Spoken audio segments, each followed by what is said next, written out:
Od polovice februára do konca marca si môžu návštevníci Pohronského múzea pozrieť výstavu s názvom História divadelných prehliadok v Novej Bani.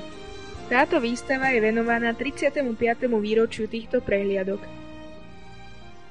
Výstava ponúka verejnosti archívne materiály zo všetkých ročníkov prehliadky amatérskych divadiel.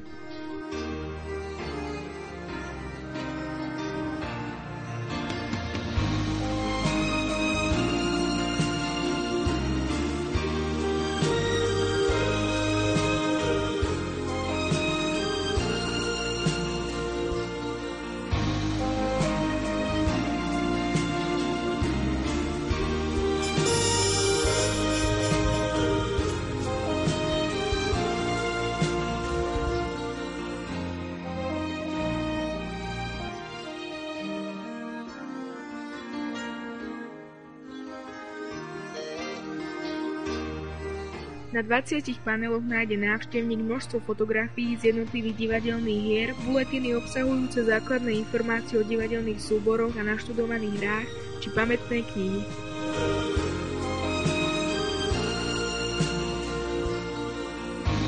Všetkým, ktorí pred 35 rokmi začali písať históriu tohto veľkého a určite záslužného podujatia, patrí obdiv a poďakovanie. Nielen za to, že založili takúto tradíciu, ale najmä za to, že nedovolili, aby táto tradícia zanikla.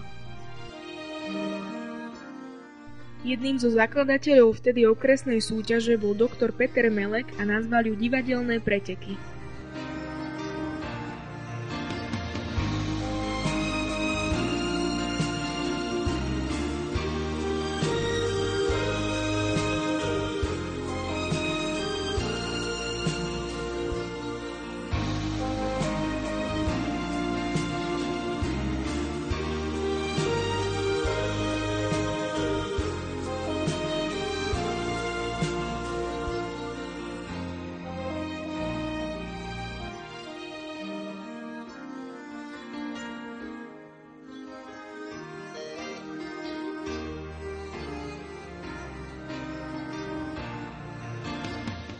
Pohronské múzeum v Novej Bani v spolupráci s Tekovským múzeom v Leviciach sprístupnilo výstavu Porcelán v krehkosti a dokonalosti.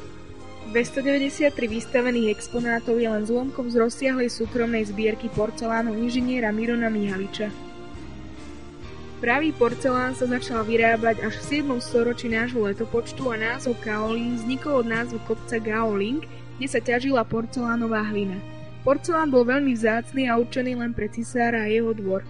Do Európy sa dostal porcelán okolo roku 1290, kedy ho zo svojich ciest po Ázii doviezol Marco Polo.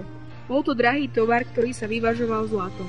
O prvé napodobeniny v Európe sa pokúsili v 16. storočí v Taliansku, ale kvalitný porcelán sa začal vyrábať až v 18. storočí vo Viedni.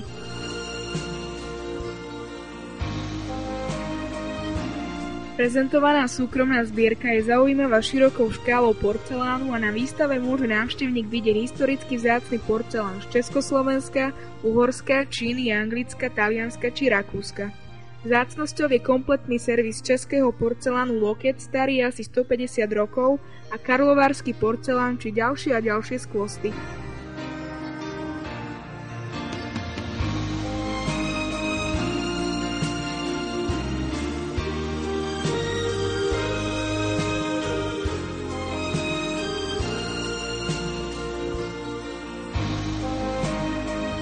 Miron Mihalič, povolaný stavebný inžinier, svoju zbierku rozširuje prevažne kúpou a usiluje sa ho nielen kupovať, ale aj čo najviac o ňom vedieť.